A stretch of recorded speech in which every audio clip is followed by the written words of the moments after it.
Here are some dead giveaways that what you're hearing or reading is Ulster Irish. Verbs that end in a-igh or igh will sound like e. Mar hampla, ceannaí, ceannaí. This means by. In other dialects, you'll hear it pronounced ceannaig, críochnaí, críochnaí. This means finish or complete. Words that end in adh or amh will sound like u.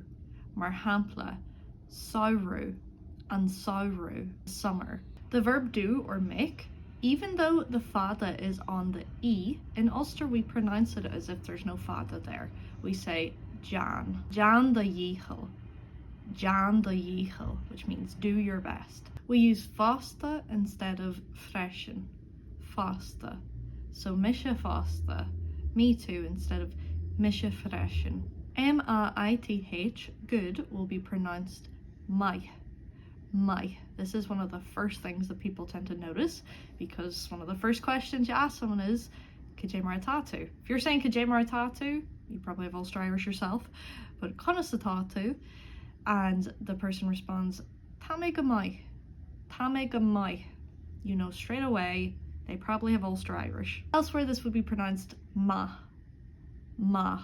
Words that end in ith, or there is a word that is just ith and it means eat, is pronounced ich, ich, ich the yinyer, ich the lone. Elsewhere it's pronounced ich the lone, ihim ma yinyer. Sample ella, b, fiber b. So problem at all, b means at all or any. So fiber b, not a problem at all. Again, elsewhere you'll hear fiber b. And last giveaway is ignoring the fada.